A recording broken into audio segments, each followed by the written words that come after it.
Hi everyone, it's Rena. So this is just a little housekeeping because it's finally gotten to the point where I realize that there is a pattern. Not 100% of the time, nothing in life is 100%, but I have found that when I do the chart of a potential love interest or someone who a person is married to, and I say something that is more on the, if you want to call it negative, you can, but it's really challenging the client to look at red flags in the situation. There have been times when that person really is upset after the reading. And it's one of those things where I totally understand why that is, but by the same token, I think, this isn't fair to me because I'm just, pointing out certain things that I see. I'm not going to go and just gild the lily, so to speak, and just like really hype up a person because it could be a dangerous situation. I'm not joking.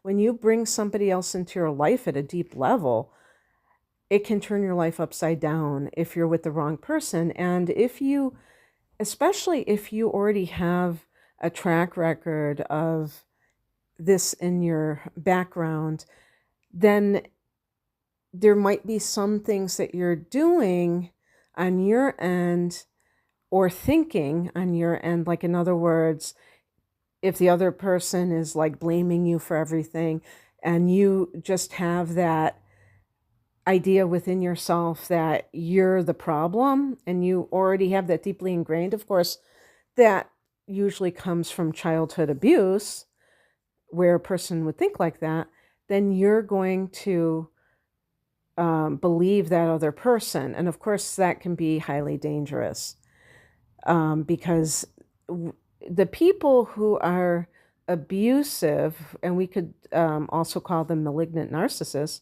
they can come on so smooth, the perfect person. As a matter of fact, that is one of the main red flags. If you're dealing with someone where they just seem like they're trying to be the perfect partner to you. And I'm talking about when you first meet them, because over time, if you give it enough time, if you don't like run away with them in 2 months or move in with them right away or let them move in with you, sometimes that happens too, um, that the facade is lowered, the mask slips off. And if you're already under the same roof with this person, then it can be really hairy because then it's like, how do I get out of the situation? And some people, when they fall in love, they fall hard. So it's very hard for them to then, even if they see those red flags and they know that something might be amiss, they're not ready to like just throw in the towel because their feelings have been engaged. So when I do love readings and I'm bringing in a third party, I don't think that there's anything unethical about reading a chart of somebody who didn't ask for a reading. I really don't. I mean, like if you went to a therapist and you talk about your relationship with your partner to the therapist, I mean, is that unethical because that person didn't agree to a therapy session and doesn't want to be talked about?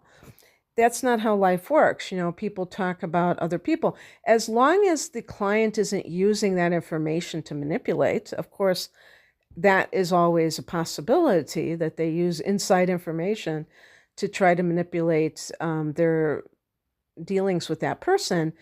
But in general, but that's not my problem and my fault. And they could do that anyway.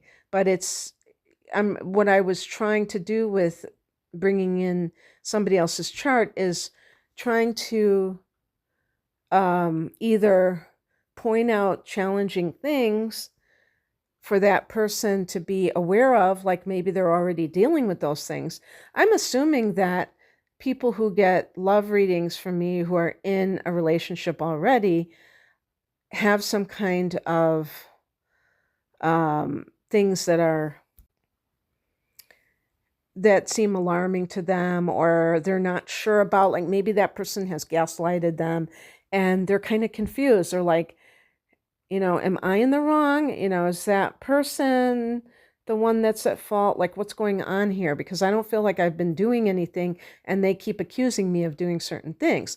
And that's one of an abuser's tactics, is to, you know, accuse you of doing things that you didn't do, so that they have the upper hand and maybe create a sense of guilt in somebody who probably already has a lot of guilt. So the reason that I have decided to like eliminate that part of my reading is because I've gotten um, too many instances where someone was, I think, hoping that I would just say all these like great things. And when I didn't, they felt like I was being too negative, or that, you know, something along those lines, like it was not satisfactory for them.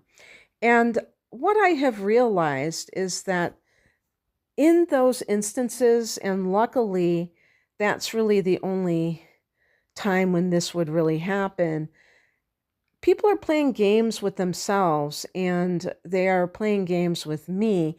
They want me to be the one to kind of calm their fears and say good things about this person. And if I might even hit the nail on the head, then they might go ballistic, because it's exactly what they were afraid of, what they have been, thinking about. And they have to have somebody to be angry about, towards. And so they pick me, even though I'm just a person delivering the message.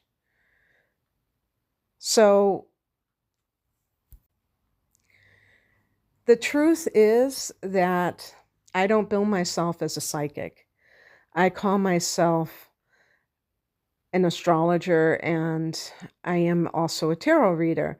But in those roles, I'm I even think I'm using my intellect. And I feel that I am perceptive, maybe more than the average person. I don't know if that's intuitive or what it is, but the point is that I don't care about being a psychic, because I think that there are some things that are pretty basic. When someone is being disrespectful, when somebody is being accusatory, and you just met that person, that is a huge red flag. Or if you've been married to them for 20 years, it's a huge red flag that you're not in the right relationship, that you're not on the right track. And people don't want to hear that when they're in too deep. So the person who is getting angry at an innocent party needs to ask themselves, what am I doing? Am I being emotionally mature? Am I lying to myself? Am I using a spiritual consultant to tell me what I want to hear? Because I'm going to tell you something. There are very unscrupulous people in this field that I'm in, or in the field of, being a psychic or what have you, who will fit that bill, whatever the saying goes. They will do it. I've had that experience myself, where somebody came to me and said, a psychic told me that I just need to wait. But this person obviously was tired of waiting. If you go to a psychic because you want a committed relationship with somebody and you're just friends with benefits for, let's say, 6 months or 9 months, and you're like telling the psychic, I really want a romantic, committed relationship. I don't want to just have sex with this person. I really want a relationship. And the psychic says to you, just wait. You know what? He's just like commitment phobic. And you know how easy it is to say something like that because the psychic isn't wrong. You know, yeah. If a psychic tells somebody to wait, that means that they never have to be wrong because they're just the person is being placated. Their client is being placated. And if that client continues to be passive, weeks, months, and even sometimes years go by. And what does that mean? What does that mean? I mean, our lives here are temporary. So it doesn't mean that we have to, be afraid of and try to cram in a million things in our life. But what I'm saying is that life is too short to sit around and wait for somebody who refuses to commit.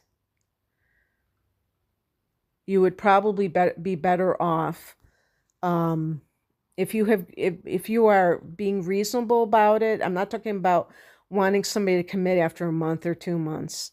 That's not reasonable. Or even 6 months, I don't think is necessarily reasonable. But if you've been, uh, you know, getting busy with somebody for a year and they don't seem to have romantic interest in you, but they don't mind having sex with you, then that's on you, and you're fooling yourself. So don't, go to anyone, even like a charlatan who is going to tell you to wait. Don't go to other people. Use your own God-given brain and figure it out. But I do think it would be interesting to hear other astrologers or tarot card readers and their experiences in this area. I don't know how to word my title to kind of solicit that, but anyway, I'm getting this off my chest because, first of all, I want to announce this. If I know you, if I've worked with you before, and if we have a good rapport, if we haven't had some kind of, shit show happen, then it's all good. You know, I don't mind doing that as long as the person understands that I'm going to be authentic. I'm going to live in my authenticity, and I'm going to live in integrity. I call my reading spiritual entertainment, but that doesn't mean that I am treating them like a joke. I really do want to help people. I can't tell people what to do. People have personal responsibility at all times. But if you have a great relationship or if you're really attracted to someone, there is no need for you to be going to any kind of psychic or astrologer or card reader about this person, because that can also indicate something. If you haven't seen any red flags, but you still feel like I better consult my favorite, tarot card reader and find out if this person is ever going to hurt me or anything like that, that just shows kind of like this waiting for the other shoe to drop. And that's kind of like, that's, built into you likely based on past negative experiences. And that can show up as being very apprehensive within the realm of a relationship. So you could be creating a self-fulfilling prophecy by being fear-based when a new relationship is going well. Trust that whatever happens, you will get over it if it is something that is not aligned with you, and that possibly you could have met your soulmate. And yeah, that's all I wanted to say. Take care, guys. Bye.